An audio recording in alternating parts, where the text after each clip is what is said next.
Hej, čaute, moje meno je Silnovriaci a ja vás vítam pri tretej challenge a dneska je to už niečo oveľa ťažšie. Nie je to stále správa s banánom, ten som slúbil za 50 odberateľov, čo stále nemáme, ale pomaličky sa tam blížime, čo ma strašne hrejú srdiečka. Ale to budeme riešiť, keď bude 50 odberateľov, teraz tu mám niečo iné, je to ťažšie ako tie dva predošlé a uvidíme, čo sa stane. Takže, o čo pôjde? Pôjde o to, že si dám vodu so solou. Možno vám to znie dosť ľahko a niekomu možno je dosť ťažko, ale že vraj to má spôsobiť to, že by mal nejako prísť od žalúdku zle. Neviem, či na tom bude pravda. Ja tu už mám zase môj pohárik a mám tu aj sol, ktorú vy zatiaľ ešte nevidíte. A ja vám môžem ukázať. Takže tu mám sol, áno, je to sol. Nie je to cukor, to budete môcť aj vidieť, ja vám to nejako ukážem, to tam budem dávať, takže sa na to môžeme pomaly vrhnúť. Ja tu ešte vodu nemám, ale učil som sa kúzliť a ja vám ukážem jednoduché kúzlo, jak vyčarujem vodu do tohto pohára. Takže, on to funguje!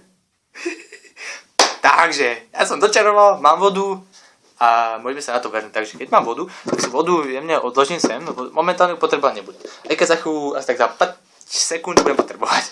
Tak, zoberiem si tu na sol. Jak niečo vidíte, tak vidíte, že to sol, že to je sol a nie je to cukor. Myslím, že to každý z vás vie rozpoznať veľmi jednoducho. A ja tam nasypem, viete tu odmerky.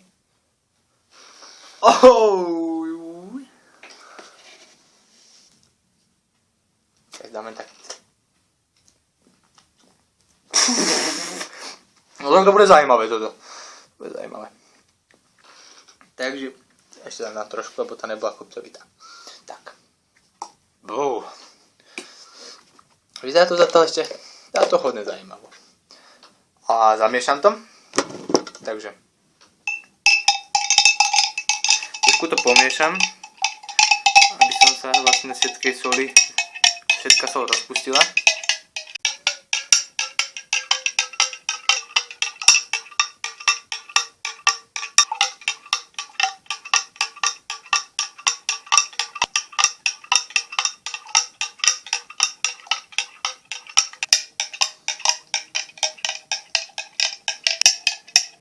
Tak, to by už asi stačilo.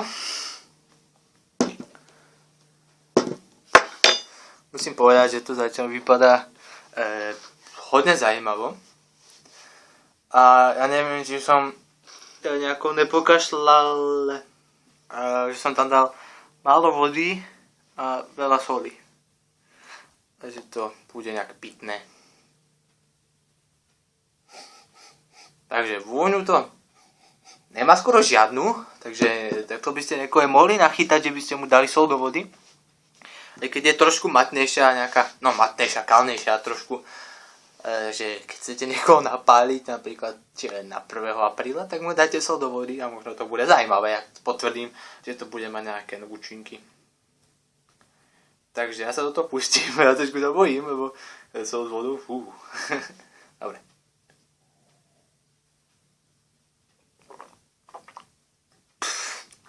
Čo?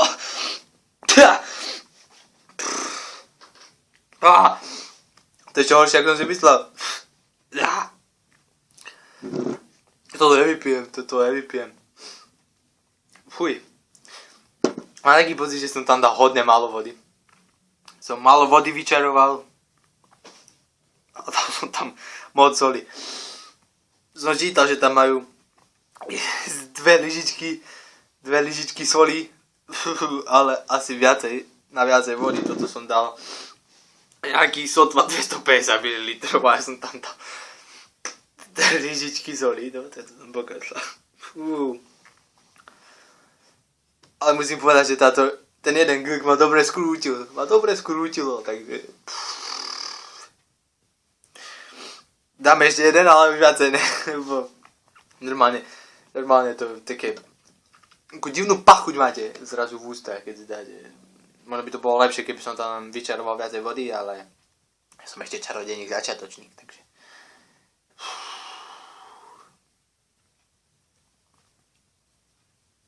No ja neviem, toto. Skúsim dať čo najviac, koľko mi dá.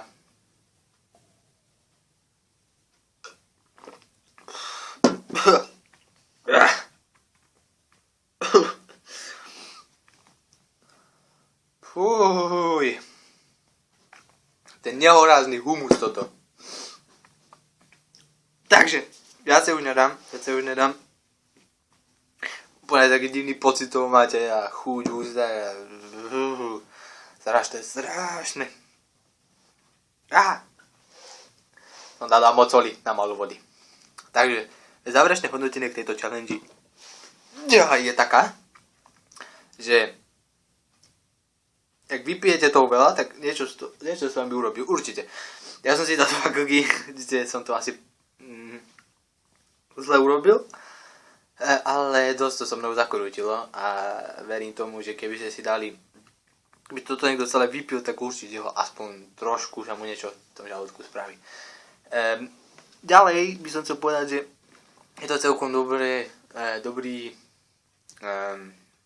tip na 1. apríla, keby ste nevedeli, čo máte spraviť a niekedy ste sa dostali na toto videjko, čo už dúfam, že ste sa dostali. Ak áno, daj tam odber. Klikni na to. A ak si na to klikol, tak si spravil dobre. A dáte niekomu do obyčajnej vody sol. On možno bude tušiť, že to bude niečo, ale že keď tam dáte toľko to soli a tak málo vody, on sa iba tak určite zakrúti. Takže to je všetko z konštantovania. Ja ešte počkám chvíľku. A ak sa niečo stane, tak vám dám vedieť, ale za to zatiaľ nevidím, je to celkom dobré, len je to také divné celé. Takže, ak sa vám videjko páčilo, dajte like a odoberajte. Jak sa dostaneme k tej 50-ke, tak tam bude ten banán so Spriteom. Čo bude určite lepšie, jak toto asi. Lebo už nebude to také nusné, ale zároveň to bude mať asi väčšie účinky. Jak toto, čo je trošku, jak to povedať, neúčinné, ale je to hnusné. Takže sa majte a usmievajte sa. До свидания.